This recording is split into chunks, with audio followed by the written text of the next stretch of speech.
नमस्कार, मैं हूं सौरभ शर्मा।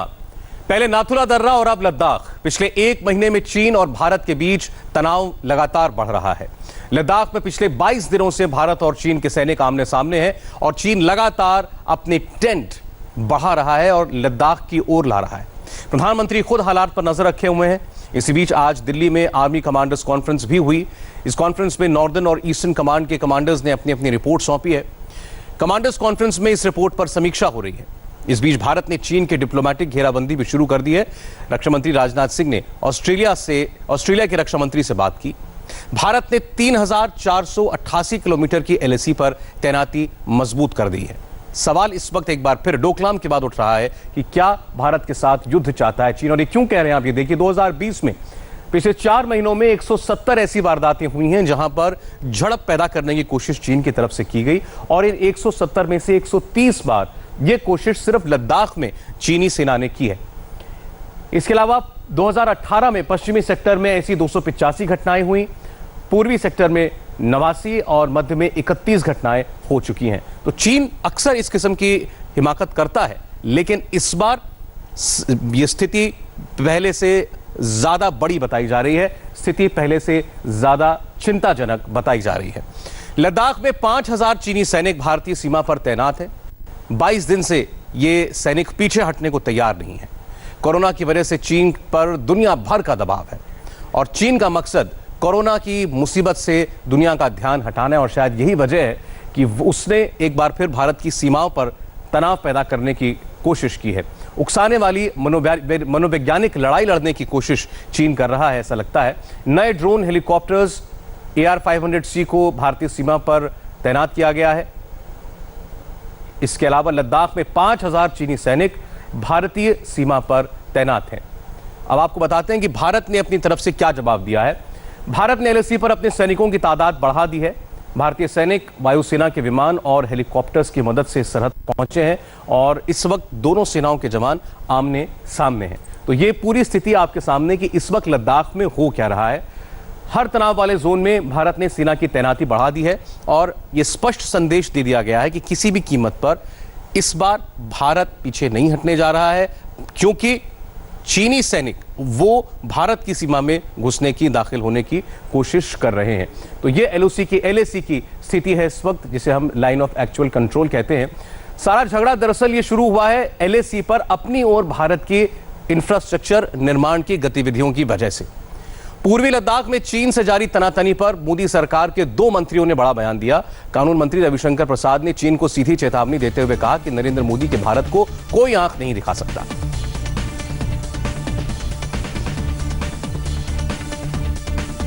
नरेंद्र मोदी के भारत को कोई भी आंख नहीं दिखा सकता।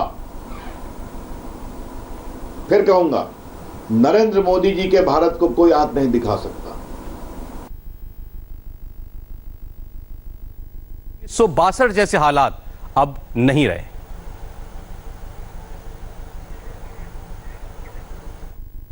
मुझे अब भारत की सेनाओं पर पूरा विश्वास है और मैं इस चीज को अच्छी तरह से समझता हूं कि भारत की सेनाएं ऐसी स्थिति के लिए तैयार रहती हैं, तैयार हैं, तैयार रहेंगी। सेना की आर्मी क्या कर रही है? बैठे रहने दो, हम भी बैठे हैं वहां पर, कोई दिक्कत नहीं है। परिस्थितियां बदली हैं सर 62 में और 2020 में। देखिए, परिस्थिति बदलती रहती है। जो 62 की चीज थी, जबकि कहा जाता था कि कोई लड़ाई नहीं होगी, सेनाएं जो है वो घर बनाए लोगों के लिए, उनको लड़ने की जरूरत नहीं है, कोई ट्रेनिंग करने की जरूरत नहीं है, वो चीज नहीं है। अब वो समय गया। अभी बहुत प्रोफेशनल लोग हैं सेनाओं में और वो चीज को पूरे तरीके से ध्यान से देखते हैं। तो सारी परिस्थिति भी आपने देख ली। इसके अलावा भारत सरकार का इस वक्त क्या रुख है वो भी आपने देख लिया। हमारे साथ कई सीनियर मेहमान इस वक्त मौजूद हैं आपको इस परिस्थिति को बेहतर समझाने के लिए। हमारे साथ लेफ्टिनेंट जनरल SL नरसिम्हन साहब हैं, आप मेंबर हैं नेशनल सिक्योरिटी एडवाइजरी बोर्ड के। जनरल साहब, बहुत बहुत स्वागत है आपका इंडिया टीवी पर, शुक्रिया अपने समय देने के लिए हमें। हमारे साथ lieutenant general retired Vinod Bhatia साहब हैं, भारत के पूर्व DGMO हैं। जनरल साहब, आपका भी बहुत बहुत स्वागत है। और मेजर जनरल विशंबर दयाल जी भी हमारे साथ हैं। दयाल साहब, शुक्रिया आपका वक्त देने के लिए हमको। और मनीष प्रसाद हमारे संवाददाता भी जुड़ रहे हैं हमारे साथ, जो आपको इस वक्त की परिस्थिति जो पता चल रही है हमें सरकार के सोर्सेज से, वो आप तक पहुंचाएंगे। मैं जनरल नरसिम्हन आपसे सर शुरुआत करना चाहता हूं। अगर एक बार दर्शकों की सुविधा के लिए आप हमें यह समझा दें कि हो क्या रहा है और कहां रहा है। ओके, मैं ये समझता हूं कि ये सवाल क्यों उठ रहा है। ये सवाल इसलिए उठ रहा है कि लोगों का मन में शक है, इस वजह से कि कई तरह के रिपोर्ट आते हैं तो उससे मतलब निकालना बड़ा मुश्किल हो जाता है। तो ये मैं आपको छोटे छोटे शब्दों में समझा देता हूं 1 मिनट के अंदर। फिलहाल 2 जगह पर प्रॉब्लम है। वो है, एक है पानकुंसो में, दूसरा है गलवान वैली के अंदर। पानकुंसो और गलवान वैली का इलाका जो है पहले से भी प्रॉब्लम से रहे हैं वहां पे।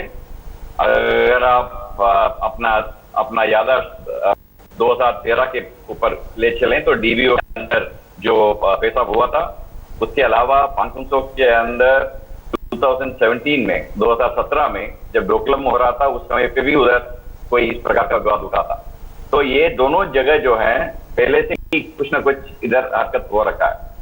दूसरी बात यह है कि इस बार जब गलवान वैली के ऊपर जब ये पेशाब हुआ तो वो इंडिया जब इंफ्रास्ट्रक्चर बना रहे थे उसको चीन ने विरोध किया, इस वजह से ये पेशाब हुआ है। अभी फिलहाल वहां से थोड़ा हैं, आगे बातचीत चल रही है टैक्टिकल कमांडर्स के बीच में, हाई लेवल कमांडर्स के बीच में 22 तारीख को और 23 तारीख को मीटिंग हो चुका है और आगे मीटिंग होने का चांसेस हैं। और गवर्नमेंट लेवल पे और डिप्लोमेटिक लेवल पे भी इसके ऊपर गौर किया जा रहा है और रोजाना दिल्ली और बीजिंग के बीच में बातचीत भी चल रही है। ये जो 5000 का जो आंकड़ा आपने बताया है वो मैं समझता हूं कि वो सही नहीं है, क्योंकि इतना लोगों को अगर बॉर्डर पे भी ले आएंगे, उनको किस प्रकार से डिप्लॉय किया जाएगा, उनको किस प्रकार से तस्लीम किया जाएगा, सपोर्ट दिया जाएगा, उसके लिए बहुत बड़ा महकमा खोलना पड़ता है। तो ये नंबर जो है, मैं आपसे रिक्वेस्ट करूंगा कि ये नंबर के ऊपर ज्यादा गौर न दें। और ये भी आपको मैं आश्वासन दिलाना चाहता हूं कि फौज जो है एक प्रोफेशनल फौज है हमारी। जी सर, बहुत एक्सपीरियंस वाली फौज है। इसको हम इस प्रकार का मामले हम पहले से भी डील कर चुके हैं और आगे भी करते रहेंगे। और उन फौज को अपना प्रोफेशनल काम को हर कोशिश के जरिए किया जाए, करने के लिए मौका दिया जाए और उनको सपोर्ट दिया जाए। नहीं सर, बिल्कुल ठीक कह रहे हैं आप, ये तो आप ठीक कह रहे हैं। वो कितनी भी संख्या में हो सर, उससे ज्यादा बड़ा सवाल यह है कि वो कहां पर हैं। वो अपनी ओर एलएसी के अपनी ओर वो जितने मर्जी बैठे हो, हम अपनी ओर, कोई दिक्कत की बात नहीं है। इस बार ऐसा कहा जा रहा है कि वो हमारी सीमा के अंदर 2-3 किलोमीटर आ गए हैं और वहां अपने टेंट वगैरह लगा करके बैठ गए हैं। क्या ये सही है? ये बिल्कुल सही नहीं है। ये हम मानते हैं कि उनका जो एलएसी का साइड पे ही है, हमारा साइड पे वो आए नहीं। ठीक है सर। जनरल भाटिया, ये डोकलाम से कितना अलग है? हम इतना हम समझते हैं, एक्सपर्ट हम लोग नहीं है, कि वो भूटान से जुड़ा हुआ विषय था, वहां पर ज्यादा पेचीदगियां थी। यहाँ सीधे सीधे भारत और चीन की सीमा विवाद की, हम जो सीमा मानते हैं वो उसको नहीं मानते, उनके सीमा जो वो समझते हैं उसको हम स्वीकार नहीं करते, उसको लेकर के कोई विवाद है। लेकिन ये डोकलाम से क्या ज्यादा विस्फोटक परिस्थिति है? सौरभ, मैं ये नहीं समझता कि डोकलाम से ज्यादा है। डोकलाम अलग है बिल्कुल। डोकलाम जो है वेस्टर्न भूटान में है और डोकलाम जो है स्ट्रेटेजिकली इंपॉर्टेंट है और हमारी एक ट्रीटी है भूटान के साथ। तो भूटान को एक हमारी ट्रीटी 2007 की है, हमने उसको भूटान की मदद करी उसमें। डोकलाम से जो ऊपर को रास्ता जाता है जामफली रिज को चेला में, वो जाके सिलीगुड़ी कॉरिडोर को जो है वो डोमिनेट करता है। वो अलग चीज है बिल्कुल। ये जो रिपोर्ट्स आ रही हैं, जो गलफान में हो रहा है, पिकॉक से हो रहा है, ये जैसे कि जनरल नरसिम्हन था, ये ट्रेडिशनल एरियाज है। 2013 में डीजीएमओ था, अप्रैल और मई 2013 संघ में हुआ था ये। तो ये ट्रेडिशनल एरियाज है वहां पर। पहले हमारी रोड नहीं थी, डीबीओ की दरबुक शोक डीबीओ रोड नहीं थी, अब बन गई है, पिछले साल इनॉग्रेट की गई थी। तो जो इंफ्रास्ट्रक्चर था प्रदेश से, हमारी तरफ से अभी सर्विलेंस बढ़ गया है, इंफ्रास्ट्रक्चर बढ़ गया है, तो ये लाइन ऑफ परसेप्शन है, कोई क्लियर कट लाइन नहीं है कि चीन का लाइन ऑफ एक्चुअल कंट्रोल की कॉमन अंडरस्टैंडिंग नहीं है। जैसे कि बॉर्डर्स पे होता है, जैसे डीसी पर भी लाइन ऑफ कंट्रोल में भी है, हमें पता है कि लाइन ऑफ कहां से कहां तक जाती है। लाइन ऑफ एक्चुअल कंट्रोल एक लाइन ऑफ परसेप्शंस है, हमारी अपनी परसेप्शन है, चाइना की अपनी परसेप्शन है, बीच में ग्रे एरिया जिसको कहते हैं हम, ग्रे एरिया है। तो ये उस ग्रे एरिया में फेस ऑफ होते रहते हैं, ट्रांसलेशंस होते रहते हैं, और हमारे एस्टैब्लिश मैकेनिज्म्स हैं इनको दूर करने के, इनको रिजॉल्व करने के, ये बहुत ही महत्वपूर्ण है, बहुत ही अच्छे हैं। ये 5 ट्रीटी है हमारे पास, जो 2013 की बीडीसीए है, उससे पहले 2005 और हमारे ड्रिल्स हैं। तो दोनों ही आर्मी प्रोफेशनल है, लेकिन डिफरेंस ऑफ परसेप्शन की वजह से ये फेस ऑफ बढ़ गए हैं। हमें ये जरूरी बात है कि हम जो फेस ऑफ चल रहा है इसको डिप्लोमेटिक लेवल और मिलिट्री लेवल पे हम रिजॉल्व कर देंगे। मेरे हिसाब से चाइना जो है उसको इंडिया की जरूरत है, इंडिया को भी चाइना की जरूरत है, लेकिन चाइना को इंडिया की जरूरत ज्यादा है इस पोस्ट कोविड वर्ल्ड के बाद। ये बहुत दुनिया में बहुत बदल, और इंडिया जो है अब ये ग्रोइंग पावर है, प्रेजेंट पावर है, और ग्राउंड पर जो है हम बिल्कुल ब्लिंक नहीं करेंगे, वहां डटे रहेंगे। जो हम ठीक है, हमारे जस्ट है, वहां पर हम रहेंगे। तो ये मैं आप दोनों के बीच में कोई वो नहीं है, लेकिन हो सकता है ये लंबा चले, इसको चलने दीजिए। पहले भी हुआ है, पहली बार नहीं हो रहा है ये, और पहले भी हुआ है, लेकिन अलग इसमें ये है कि अभी ये 3-4 जगह लगातार हुआ है। नाकुला नॉर्थ सिक्किम में हुआ, पेंगोंगसो है, और ये फिर डीबीओ के इलाके में है, गलवान में है। तो ये 3-4 जगह अलग अलग हो रहा है, लेकिन जो रिपोर्ट 5,000 10,000 वगैरह की आ रही है, मैं समझता नहीं हूँ कि इतना तादाद में ठीक है सर, ठीक है सर। चले, हम लोग नंबर्स पर नहीं स्पेक्युलेट करते जब तक सरकार की तरफ से कोई ऑफिशियल वर्जन नहीं आ जाता है। लेकिन अभी जैसे आपने और जनरल नरसिम्हन ने खुद बताया कि ये 3-4 जगह पर एक साथ हुआ है। इसके बीच में वो नेपाल वाला एपिसोड भी हुआ कि उत्तराखंड में हमारे और नेपाल के बीच में कभी इस किस्म का डिस्प्यूट हो सकता है टेरिटरी को लेकर के, ये कोई नहीं सोच सकता था। लेकिन चीन की शह पर नेपाल ने ऐसा किया, ऐसा ज्यादातर एक्सपर्ट्स का मानना है। तो इससे जनरल दयाल ऐसा एक इंप्रेशन जा रहा है कि कोई बहुत सोच समझकर स्ट्रेटेजिकली चीन कुछ काम कर रहा है। अब उसकी मंशा क्या हो सकती है? देखिए सौरभ, कोई शक की बात नहीं है कि ये 2-4 किलोमीटर का मामला नहीं है। दो मैं कल किसी को कह रहा था कि 2 बीघे जमीन का मुद्दा नहीं है। मुद्दा ये नहीं है कि ये सब पहले भी होता रहा है, तो ऐसा मुद्दा नहीं है कि उसको इस लेवल पे एस्केलेट किया जाए।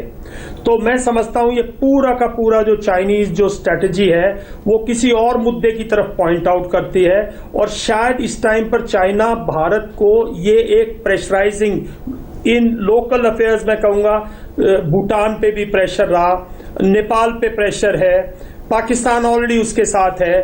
तो इस रीजन के अंदर चाइनीज जो हैं, इंडिया चाइना के जो रिलेशंस अच्छे रिलेशंस थे, उसमें कुछ ना कुछ कहीं ना कहीं चाइना इंडिया पर कोई ना कोई स्ट्रैटेजिक लेवल पे प्रेशर बनाना चाहता है, ताकि वो अपना जो ग्लोबल एम है, जहां उसको ग्लोबली कुछ इमदाद चाहिए भारत से, या वो ग्लोबली जो आइसोलेशन का उसको फियर है कि एक पोस्ट कोविड के बाद अमेरिका ऑलरेडी उसके साथ बहुत अमेरिका के उसके रुख ऑलमोस्ट कोल्ड वॉर लाइक हैं। यूरोप जो है वहां से भी उसको फीडबैक मैं नहीं समझता अच्छा मिल रहा होगा। ऐसे हालात में वो शायद रीजनल एस्पिरेशंस में भारत को एक प्रेशर टैक्टिक्स यूज कर रहा है। वरना ये जो मुद्दे हैं ये ब्रिगेड कमांडर लेवल पे, डिव कमांडर लेवल पे अपने फ्लैग मीटिंग्स में रिजॉल्व होते थे, और अक्सर होते थे, और दोनों बहुत एक्सपीरियंस्ड ऑफिसर्स हैं, मेरे से तो बहुत सीनियर हैं, और दोनों को बहुत तजुर्बा है उस जगह का।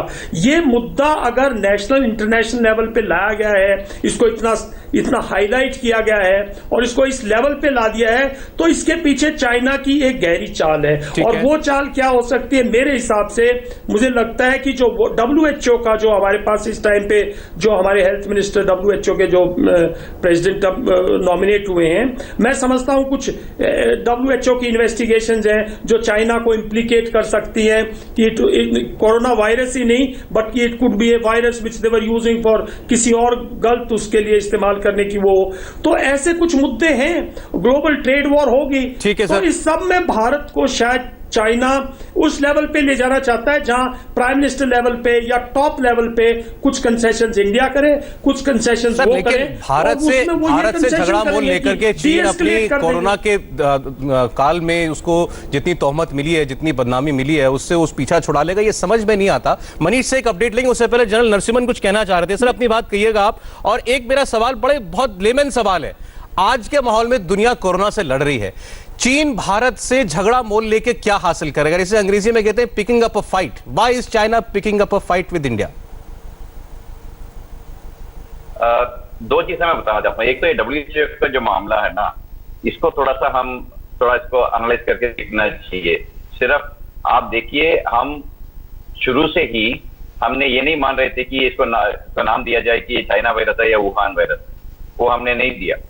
दूसरा, WHO के अंदर की जो बात करी है, उसके अंदर आप देखेंगे तो 1022 देशों ने वो डिमांड रखा था कि भाई इसका इंडिपेंडेंट इन्वेस्टिगेशन किया जाए कि किस प्रकार से कोरोना वायरस चालू हुआ।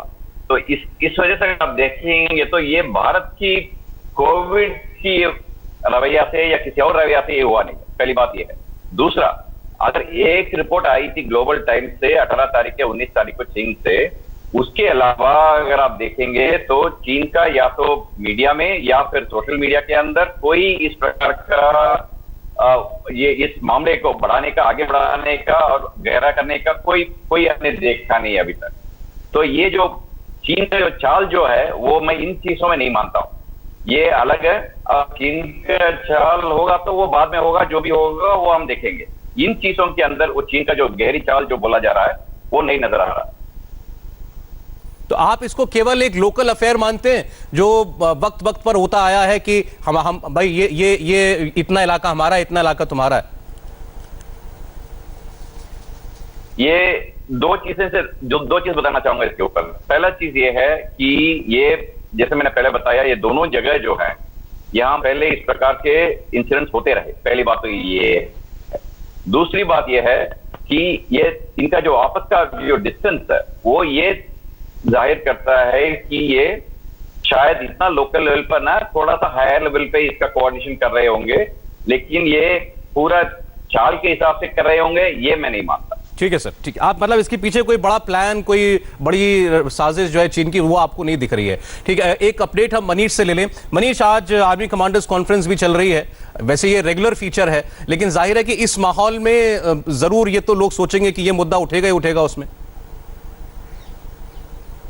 सौरभ, आर्मी हेडक्वार्टर के सोर्सेज के मुताबिक जो ईस्टर्न लद्दाख का ये मुद्दा है वो HR और लॉजिस्टिक इश्यूज के साथ सबसे ज्यादा इंपॉर्टेंट रहने वाला है। उसकी वजह यह है कि आर्मी चीफ लगातार इसका ब्रीफ नेशनल सिक्योरिटी एडवाइजर और साथ में रक्षा मंत्री के साथ प्रधानमंत्री भी इस पर खुद नजर रखे हुए हैं, तो ये एक बहुत इंपॉर्टेंट हो जाता है। एक और बात, जैसा जनरल नरसिम्हा और जनरल भाटिया कह रहे थे, उनके मुताबिक और खासतौर पर जो आर्मी हेडक्वार्टर में जो सीनियर ऑफिशियल्स हैं, ये मिलिट्री अफेयर और मिलिट्री फेस ऑफ के साथ साथ इसमें पूरी इकोनॉमिक्स भी जुड़ी हुई है। सौरभ, ये समझना होगा कि खासतौर पर POK में जिस तरीके से चाइना का पैसा लगा हुआ है और साथ में नेपाल में लगा हुआ है, और फिर उसके बाद ईस्टर्न लद्दाख के खासतौर पे पैंगोंगसो के फिंगर 4 और फिंगर 5 के एरिया में चाइनीज जो PLA के जवान है करीबन 400 से 500 की संख्या में है, क्योंकि स्पॉटेड करीबन 80 से 90 जो टेंट है वहां पे लोकेटेड है। गलवान का इलाका क्योंकि अक्साई चीन से निकलता है और गलवान नाला श्योक में जाकर मिलता है। दरअसल ये स्ट्रेटेजिक इंपॉर्टेंस इसलिए भी है कि अगर गलवान में आकर चीन बैठता है तो सौरभ, ये DSDBO जो रोड है, यानी जो हाल ही के दिनों में 255 किलोमीटर की रोड बनी है, स्ट्रेटेजिक इंपॉर्टेंस है और यहां पे प्रेशर बिल्डअप होगा तो DBO तक जाएगा।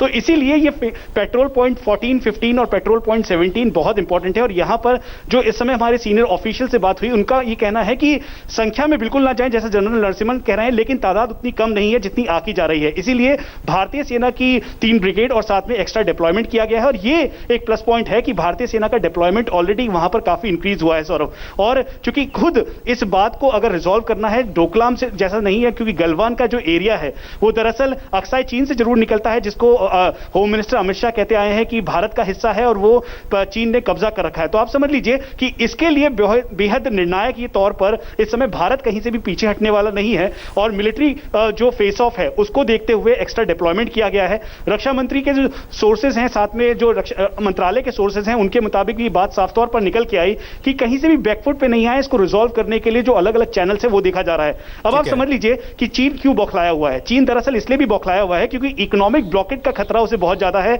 ऑस्ट्रेलिया, जापान, यूएस, यूके, वो वहां से अगर निवेश निकालकर भारत में लाएंगे तो उससे सबसे ज्यादा परेशानी चीन को होगी। तो अपना जो कल्टीवेटिंग पावर और साथ में जो उसकी ट्रिक है वो उसको यहां पर आजमा रहा है ताकि भारत उसके साथ नेगोशिएशन टेबल पे पहुंच सके। ठीक है, बहुत सारे सवाल अभी और हैं। इस वक्त आखिर चीन ने ऐसा क्यों किया?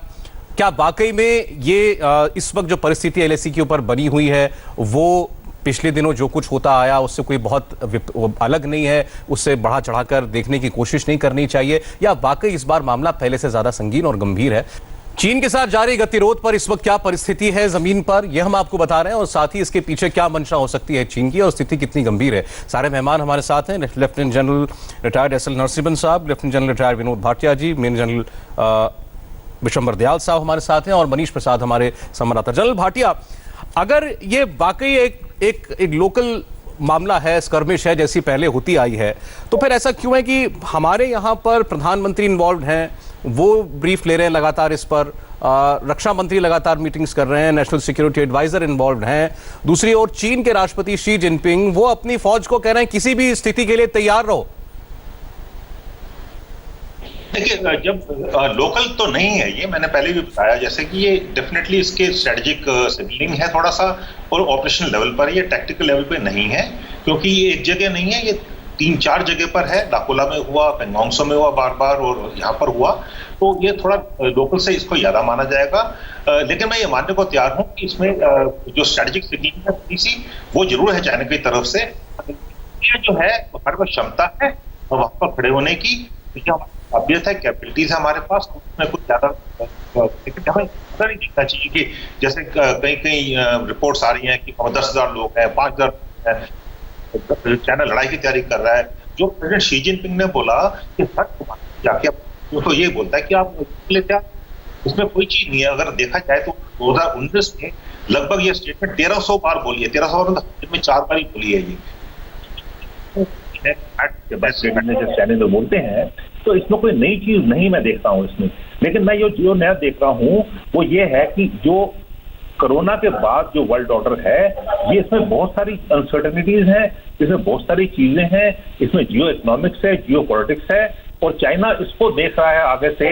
अगर आप वर्ल्ड ऑर्डर देखेंगे तो इंडिया जो है जाके उसका ओहदा बढ़ेगा, हम एक ग्लोबल लीडर हैं, और हमारी जो आगे से ज्यादा होगी, तो इसमें हमें कोई शक नहीं होना चाहिए कि आज इंडिया की जो ताकत है, इंडिया की जो आवाज है, वो पूरी दुनिया को सुननी पड़ेगी। इसलिए चाइना हो सकता है हमारे प्रेशर डाल रहा हो ताकि हम उसकी मदद से आए। हमारे पास वीकनेसेस हैं बॉर्डर में, ये नहीं कहूंगा कि हमारा कैपेबिलिटी नहीं है, लेकिन कहीं से हमारी वीकनेसेस भी हैं। लेकिन हमारी वीकनेसेस जो है, हमारी जो डिप्लॉयमेंट है वहां पर, उसको हमने पूरा कर दिया है। अभी इंफ्रास्ट्रक्चर बहुत अच्छा बन गया है और अच्छा बन रहा है, चाइना में मुताबिक नहीं है, लेकिन हमारी जो जरूरतें हैं, हमारी मिलिट्री रिक्वायरमेंट्स, हमारी सिक्योरिटी रिक्वायरमेंट्स के लिए ये काफी अच्छा है। तो आपको इसको ओवरऑल देखना चाहिए, और जरूरी बात है क्योंकि ये सेंसिटिव इश्यू है, इसलिए प्राइम मिनिस्टर, रक्षा मंत्री, चीफ, सीडीएस वगैरह सब इससे सेंसिटिव होने के कारण इस पर जरूरी बात को नजर रखनी पड़ेगी। ये पहले भी हुआ है, यहाँ पर ये ट्रेडिशनल एरियाज हैं, यहाँ पर पहले भी हुआ है और यहाँ होता रहेगा ये, क्योंकि जब तक एलएसी कॉमन अंडरस्टैंडिंग नहीं होती, जब तक हमारा ये 3,488 किलोमीटर का बॉर्डर रिजॉल्व नहीं होता कभी भी जिंदगी में, लाइफ में कभी भी हिस्ट्री में हो, तब तक ये चीजें चलती रहेंगी। और हमें इसमें जो है स्टैब्लिश मैकेनिज्म्स को देखकर डिप्लोमेटिक मिलिट्री लेवल पे इसको हमेशा रिजॉल्व करना पड़ेगा। पहले भी करते रहे हैं, अभी भी हो जाएगा। ठीक है सर, उम्मीद करते हैं ये ऐसे ही ये रिजॉल्व हो जाए। देखिए, 1967 में आखिरी बार हमारा और चीन का कोई, आप कह सकते हैं कि सीरियस मिलिट्री एंगेजमेंट हुआ था ऐसे, जहां पर दोनों तरफ से जाने भी गई थी। बताया जाता है चीन को बहुत नुकसान उसमें हुआ था। और 1975 में आखिरी बार एक गोली चली, बताया गया था कि घने कोहरे में दोनों तरफ के कुछ जवान जो थे उनको कुछ गफलत हो गई, तो उसमें एक जवान की मौत हो गई थी। 1975 के बाद से भारत चीन सीमा पर गोली नहीं चली है नरसिम्हन साहब। तो हम जब ये कहते हैं कि स्टैंड ऑफ हो गया, तो उसका मतलब क्या होता है? जैसे इस बार कहीं से खबरें आ रही हैं कि वो पत्थरबाजी की नौबत आ गई, या वो कुछ कटीली झाड़ियां वगैरह, तारे वगैरह अपने साथ लेकर के आए थे। आज के जमाने में जब गोली नहीं चलती तो फिर झगड़ा कैसे होता है? ये अच्छा सवाल है आपका। मैंने जैसे पहले बताया 2017 में पहली बार ये हादसा हुआ था, जब डोकलम के एरिया में जब फेस ऑफ चल रहा था, उसी समय पे 500 का एरिया में ये सुनने को आया कि दोनों साइड के बीच में धक्कम धक्का हुई और उसके बाद में पत्थरबाजी भी चली है। तो उसके बाद में ये सुनने को आया है कि ये पत्थर और डंडा दोनों इस्तेमाल किए गए इस बार। तो ये एक समझता हूं कि इसका एक ये जो मुठभेड़ इस प्रकार का फेस ऑफ जो होता है, इसका एक रेंज है। वो रेंज है धक्कम धक्का सबसे लो में है, सबसे ऊपर जो है फायरिंग में है। फायरिंग करना नहीं है, वो दोनों देशों ने और दोनों आर्म फोर्सेस ने इसका अच्छी तरीके से वाकिफ हैं, तो वो फायरिंग का तो मतलब नहीं है। तो इसके नीचे जितना हो सकता है वो मेरे ख्याल धक्कम धक्का हो रही है।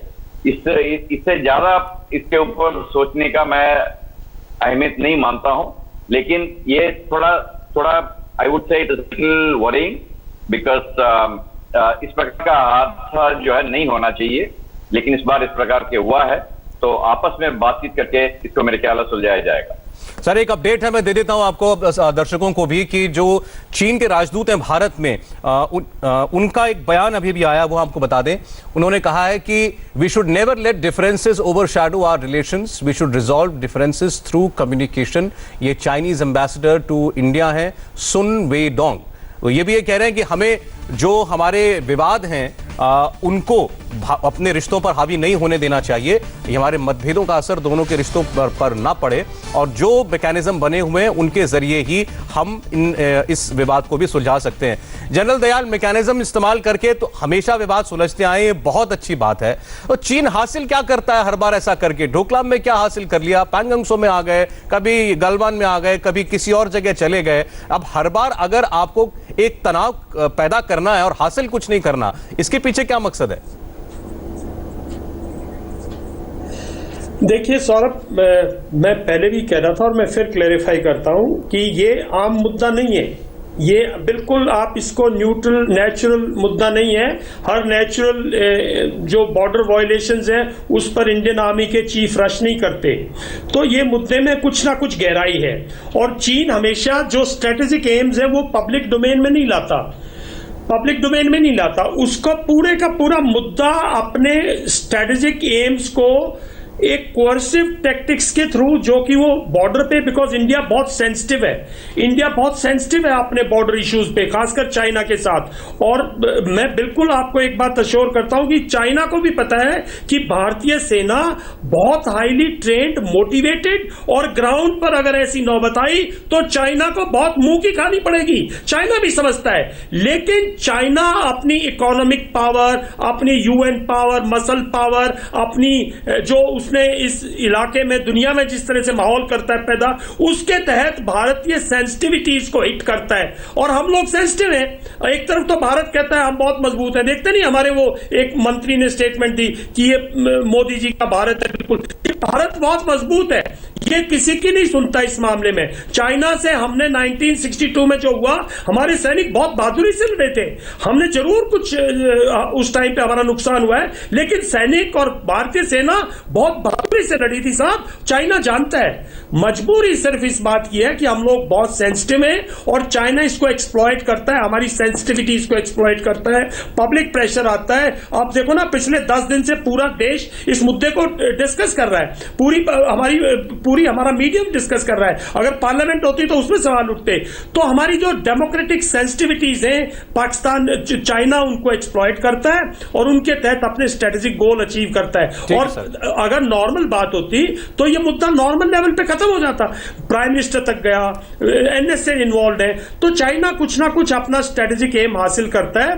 नॉर्मल टैक्टिकल जमीन का मुद्दा खास चाइना के मन में नहीं है। नॉर्मल बात होती उनके जो पेट्रोलिंग्स है वो क्रॉस करते। अगर बिल्कुल पीसफुल होता है तो पेट्रोल्स भी क्रॉस नहीं करते, पेट्रोल्स भी क्लैश नहीं करते, वो मिलते भी नहीं है। देखिए, ये तो सभी आप भी ये बात कह रहे हैं, बाकी दोनों एक्सपर्ट्स ने भी यही कहा कि ये नॉर्मल तो नहीं लगता है जो अब तक होता है, वैसा तो नहीं लगता, उससे तो गंभीर है। जाहिर आपने भी ठीक अभी कहा कि इस किस्म की एंगेजमेंट नहीं होती है अगर कि रक्षा मंत्री भी, रक्षा प्रमुख भी इन्वॉल्व है, सेना प्रमुख इन्वॉल्व है, रक्षा मंत्री है, प्रेजेंस फेल्ट कराना चाह रहे हैं। ठीक है सर, एक सवाल एक आम आदमी के मन में रहता है, मैं वो पूछना चाहता हूं। पिचिंग टेंट्स जी sir, pitching tents is a symbol, is a signal to say that he wants to assert. Otherwise, normal patrolling, grey areas में भी tents pitching वगैरह नहीं करती, उसका पूरा मुद्दा अलग है. चलिए ठीक है, मैं आप ये बात में लेके जाता हूं. अभी आपने एक स्पेसिफिक बात की है, जनरल भाटिया, टेंट लेकर के जैसे कहते हैं अपना खूंटा गाड़ के बैठ जाना, ये तो गंभीर बात है ना. हाँ बिल्कुल, इसमें एक पॉजिटिव परमानेंसी आ जाती है इसमें, जिसको कहते हैं कि पॉजिटिव परमानेंट वो वहां पर आकर रुका है और वहां पर से टेंट अपने तादाद में लोग लाए हैं. वो क्यों लाए हैं इसको ये भी देखना चाहिए, क्योंकि इसने देखा है पिछले चंद जितने भी फेस ऑफ हुए हैं, स्टैंड ऑफ हुए हैं, डोकलम में, चुमर में, तिरसंग में, वहां पर जो इंडिया है, Indian arm forces, Indian army खास तौर से, वहां पर उन्होंने अपने जो बैनर ड्रिल है और जो हमारे एस्टैब्लिश मैकेनिज्म हैं, CBMs हैं, उसके मुताबिक काम करके बिल्कुल डटे रहे हैं. वहां पर बिल्कुल 1 इंच तक नहीं हिले हैं. तो उनको पता है अगर आते हैं, जैसे डोकलम में वो तैयार नहीं थे, तो अभी यहाँ पर वो तैयारी करके आए हैं कि अगर हमने यहाँ पर रहना है और वहां पर स्टैंड ऑफ होना है तो लंबा होना है, तो इसलिए हमें पहले से ही उन्होंने बिल्डअप करा है. यहाँ पर उनका इंफ्रास्ट्रक्चर है, अच्छा है यहाँ पर इंफ्रास्ट्रक्चर उनका, वो बिल्डअप करके आए हैं. हमारा इंफ्रास्ट्रक्चर जो है 1 साल पुराना है वहां पर, लेकिन अभी हमारा वहां पर रोड है, पहले नहीं होता था रोड. और मजे की बात तो आपको मैं ये बता दूं, अधिकतर हाई एल्टीट्यूड में जो होता है मई जून के महीने में रोड खुलती हैं, लेकिन जो ये इलाका है यहाँ पर मई जून के इलाके में रोड बंद हो जाती थी, क्योंकि ऊपर से बर्फ पिघल के आता था, पानी चढ़ जाता था अशोक नदी. तो अभी जो हमारे पास ये जो रोड है, ये बिल्कुल वहां पर हमारी क्षमता है, काबिलियत है वहां पर एक लॉन्ग स्टैंड ऑफ करने की, दोनों की काबिलियत वहां पर है, दोनों वहां डिप्लॉयड है. मेरे हिसाब से यहाँ बराबर डिप्लॉयमेंट होगी, इक्विटेबल प्रोपोर्शनल डिप्लॉयमेंट होगी, ना हम आगे बढ़ेंगे ना वो आगे बढ़ेंगे. इक्विटेबल प्रोपोर्शनल डिप्लॉयमेंट करके ही हम एक दूसरे का स्टांस चेक करेंगे, देखेंगे क्या है, और साथ में जो डिप्लोमेटिक पार्लेस है वो चलते रहेंगे, जो स्ट्रेटेजिक सिग्नल वो आती रहेगी. ये 2 देशों के बीच जैसे कि चाइना के एम्बेसडर ने बोला है, differences should not be made to dispute. उन्होंने बड़ी अच्छी स्टेटमेंट दी है. इससे उनका जो है एक इरादा पता लगता है कि वो भी नहीं चाहते बात बने, बात बिगड़े. चाइना को इंडिया की जरूरत पड़ेगी, इंडिया को चाइना की जरूरत है, लेकिन चाइना को इंडिया की ज्यादा जरूरत है, कि हमें चल के मान के चलना पड़ेगा. जनरल नरसिम्हन, अभी आपने थोड़ी देर पहले कहा था कि आप इसके पीछे चीन की कोई बहुत बड़ी चाल या कोई बहुत ग्रैंड स्कीम नहीं देखते हैं, तो फिर सर एक बड़ा सीधा सवाल है, अभी क्यों सारी दुनिया कोरोना से परेशान है और चीन हमको बॉर्डर पे परेशान कर रहा है? इस सवाल का जवाब देने से पहले मैं ये टेंट के बारे में एक चीज बताना चाहता हूं. अगर आप अपना याददाश्त 2013 पे ले जाएं, उस समय पे भी तंबू लगे थे इसी इलाके के अंदर. तो इस प्रकार जैसे मैंने बोला, नफरी ज्यादा है, मतलब जो आंकड़ा है वो ज्यादा है, इस वजह से तंबू की नफरी भी ज्यादा है.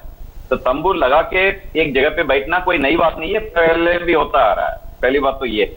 दूसरा, अभी क्यों, इसका आप देखिए, उन इलाकों में जैसे जनरल भाटिया ने बताया था, उन इलाकों में बर्फ पिघल के मौसम ठीक होने में टाइम लगता है, और पेट्रोलिंग जो सीजन है वो शुरू होता है इसी समय पे. दूसरा, इंफ्रास्ट्रक्चर दोनों साइड से अच्छे बने हुए हैं, जैसे जनरल भाटिया ने बताया. तो इसलिए पेट्रोल का जो नफरी है, पेट्रोल का जो फ्रीक्वेंसी है वो भी बढ़ता है. इस वजह से भी आमने सामने का फेस ऑफ जो है होने का काफी चांसेस इस समय पे बनते हैं. तो इसीलिए आप देखेंगे विंटर के टाइम पे आपको इतना ज्यादा फेस ऑफ नहीं मिलते. वो इसलिए है कि उस इलाके के अंदर वातावरण बहुत ठंडा रहता है और बहुत ही मुश्किल है उस इलाके में जीना, रहना, पेट्रोलिंग करना. इस वजह से विंटर के टाइम पे फेस ऑफ जो है कम होंगे, इस समय पे फेस ऑफ जो है ज्यादा ही होंगे. ठीक सर. मनीष, अभी थोड़ी देर पहले पूर्व आर्मी चीफ और इस वक्त केंद्र में मंत्री जनरल वीके सिंह का एक स्टेटमेंट आया. उन्होंने कहा परेशान होने की क्या बात है, पहले भी होता रहा है, वो भी बैठे हैं, हम भी बैठे हैं, बैठे रहने दो. क्या ये इतनी सरल परिस्थिति है? सौरभ, मैं इसे सरलता से तो नहीं मानूंगा. मैं इसे इस तरीके से देखूंगा कि खासतौर पे जो एक्सपर्ट्स और साथ में जो आर्मी हेडक्वार्टर या फिर रक्षा मंत्रालय से लेकर पीएमओ तक है, एक बहुत इंपॉर्टेंट बात है पैंगोंग सो, जहां पे हमेशा से ऐसा होता है. बिल्कुल सही बात है. 2017 में तस्वीरें देखी कि आईटीबीपी और भारतीय सेना के जवानों के बीच पत्थरबाजी हुई, झड़प हुई. उसके बाद जो सिक्किम का एरिया है, अरुणाचल का एरिया है, 3488 किलोमीटर के इस जगह पर 4 स्टेट और एक यूटी है. यहाँ सब जगह पे चाइना एक्टिव होता है कहीं ना कहीं बार. बिल्कुल समझ में आता है। लेकिन इस बार तस्वीर बिल्कुल अलग है, क्योंकि इस बार चाइना का डिप्लॉयमेंट बहुत हैवी है, आप इसे नजरअंदाज नहीं कर सकते। चाइना जो एक्सरसाइज शाहीन कर रहा था, दरअसल शाहीन के जितने भी ट्रूप्स थे चाइनीज पीएलए के, उन सबको यहां पर पेंगोंगसो के फिंगर 5 की लोकेशन पे, उसके साथ साथ चुशूल के सामने जो मोल्डो का इलाका पड़ता है वहां पर, फिर देपसंग जहां 2013 में जब जनरल भाटिया डीजीएमओ थे तो उस दौरान भी उन्होंने टेंट लगा दिया था, लेकिन फॉर्मेशन उस समय कम थी। लेकिन इस बार तस्वीर बिल्कुल पलट है। पेट्रोल पॉइंट 14, पेट्रोल पॉइंट 15 और पेट्रोल पॉइंट 17, जो गलवान का पूरा ये वैली है, वहां पर इनको डिप्लॉय हो जाना ये बहुत गंभीर हो जाता है। ठीक वैसे ही जैसे डोकलाम के टाइम पर हम ये सोच रहे थे कि सिलीगुड़ी कॉरिडोर को प्रेशर बिल्डअप होता है, ठीक उसी तरीके से अगर गलवान पे रहते हैं तो उसका प्रेशर डीबीओ, इस डीएसडीबीओ की सड़क और साथ में इंफ्रास्ट्रक्चर डेवलपमेंट के साथ हर जगह जाता है। नाकुला को भी आप अवॉइड नहीं कर सकते, क्योंकि नाकुला में भी भारतीय सेना और चाइनीज पीएलए के बीच झड़प हुई और झड़प वो काफी ज्यादा बड़ी थी। हालांकि लोकल कमांडर के ग्रुप कमांडर के जरिए उसे सुलझा लिया गया, लेकिन उसके बाद भी ऐसा नहीं है कि टेंशन कम हो गई हो। तो इसीलिए ये मानना कि हमेशा होता है और इसी तादाद में और इसी लेवल पे होता है, ये मुझे उचित नहीं लग रहा। और यही गंभीरता है कि इस बार भारतीय सेना साथ में प्रधानमंत्री खुद इस मामले को मॉनिटर कर रहे हैं और चाइना को मिलिट्री तौर पे और साथ में डिप्लोमेटिक तौर पे के साथ साथ इकोनॉमिक तौर पर भी घेरने की पूरी तैयारी में इस समय जुट गए हैं। मनीष जो है हमारे संवाददाता अपने काम के माहिर हैं, एक्सपर्ट हैं, इसलिए वो भी कई बार ऐसा लगता है कि फौजी भाषा में बात करने लगते हैं, इतनी जानकारी उनके पास रहती है। जनरल भाटिया, अभी जो याद दिलाया मनीष ने 2013 में जब आप डीजीएमओ थे सर, उस वक्त जो स्टैंड ऑफ हुआ था, उससे आप अगर इसको कंपेयर करें आज की परिस्थिति को, तो कोई समानताएं हैं और वो कैसे रिजॉल्व हुआ था? देखिए, मनीष जो है ये तो हर एक जगह पूरे बॉर्डर में घूमते रहते हैं। ये तो आधे फौजी बन गए, ये पूरे एलसी देख ली, एलएफसी देख ली इन्होंने। मैं भी जानता हूँ इस चीज को। जहां तक कंपैरिजन का सवाल है, कंपैरिजन है इसमें। तब भी ये 2013 में भी अप्रैल मई का महीना था, ये पीएलए वाले आए, टेंट लगाए इन्होंने और हम वहां पर डट के खड़े रहे। और फिर उसके बाद ये रिजॉल्व हुए डिप्लोमेटिक लेवल पे, मिलिट्री लेवल पे फ्लैग मीटिंग्स होती हैं।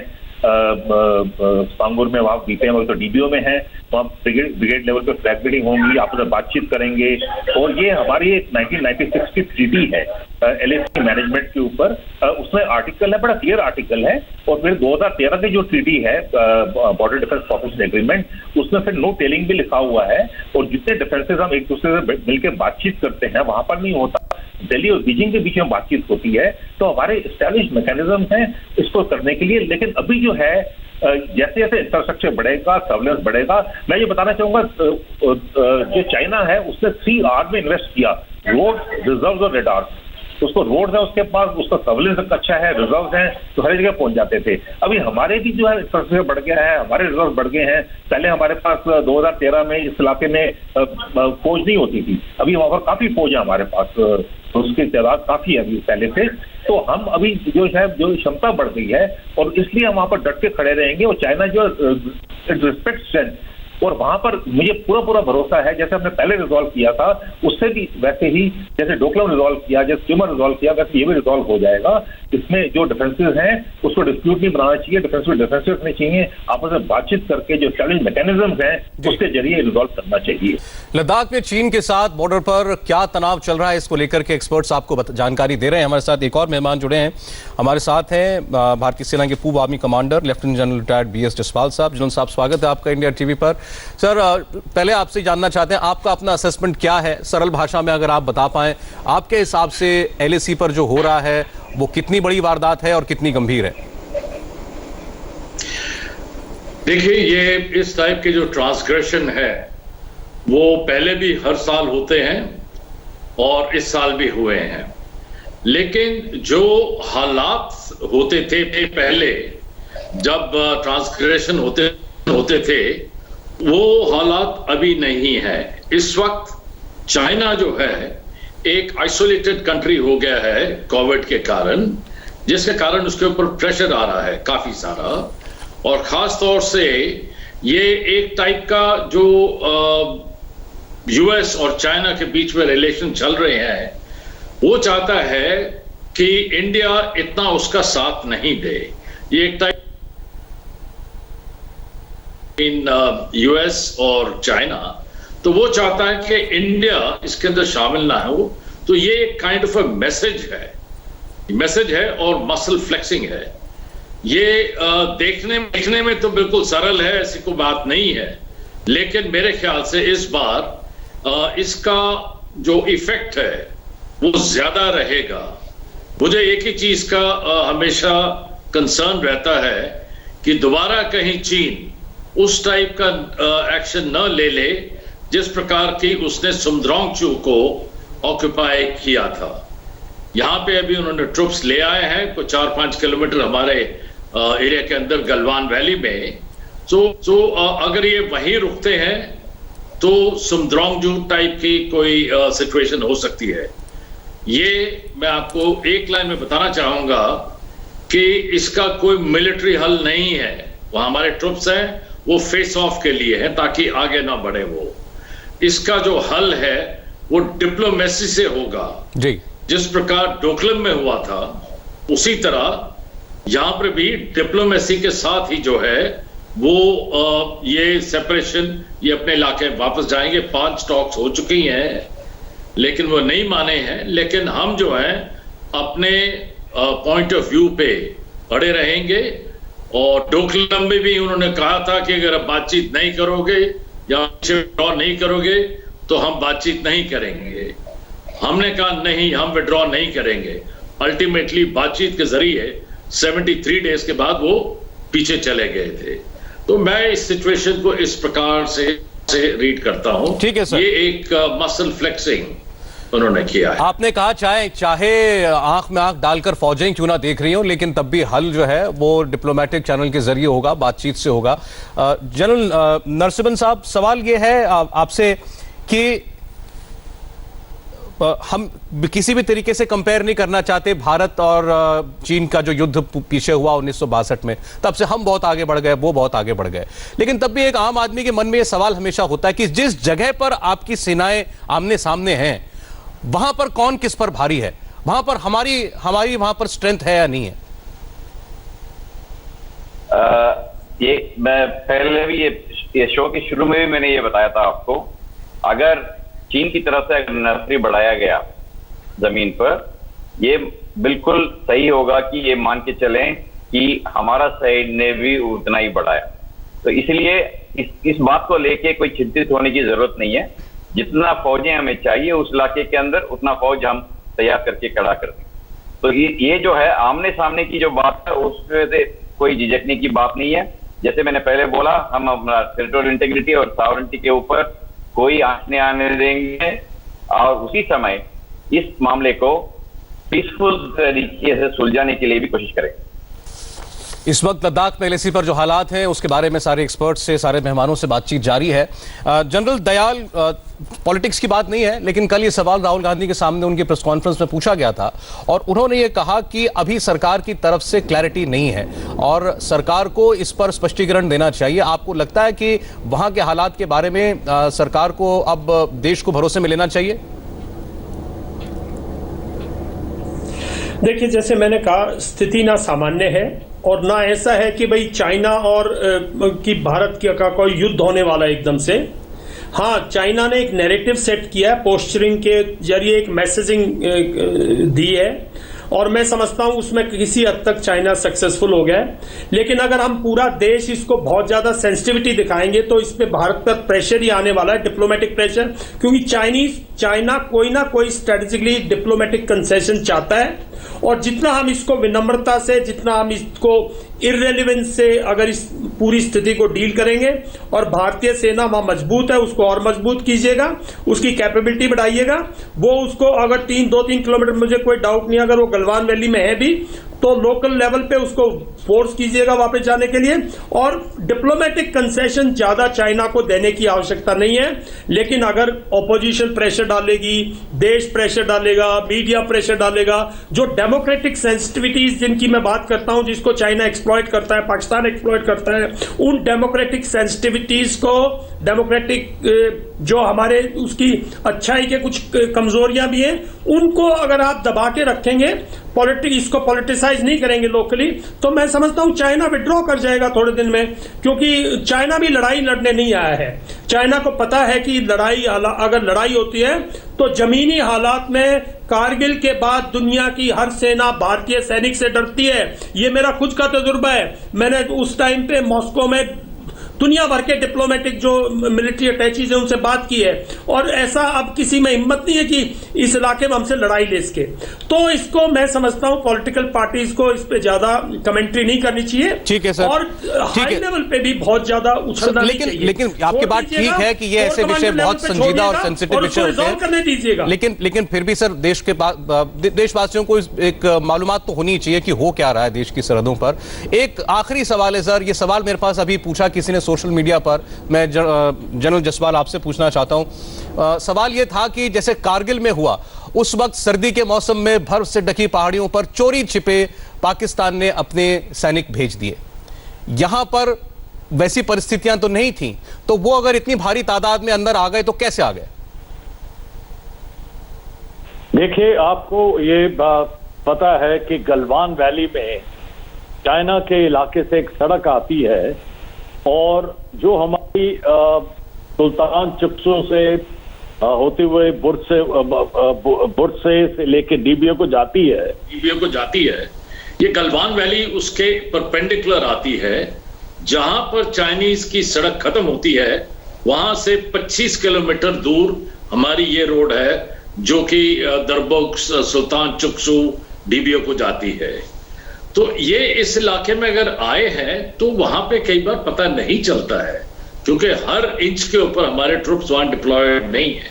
लेकिन वहां पे आईटीबीपी पोस्ट है, उन्होंने इसका जायजा लिया, उनको उसका पता चला, क्योंकि वो एक इंग्रेस रूट है, वहां पता चला, और उसी वक्त जो हमारी डिप्लॉयमेंट वहां पर हो गई। ये हम इस चीज को ज्यादा भी, जैसे बोला जनरल दयाल ने, कि इसको ज्यादा बारीकी के साथ भी देखना चाहिए, लेकिन इतना बारीकी के साथ भी नहीं। ठीक है सर। जनरल साहब, माफी चाहता हूं, आपको रोका बीच में, समय बिल्कुल खत्म हो गया। आप लोगों के जरिए बड़ी मदद मिली इस विषय को समझने में, सरल भाषा में लोगों तक ये बात पहुंच पाई। बहुत बहुत धन्यवाद आप सब लोगों का। मनीष, आपका ही बहुत बहुत शुक्रिया।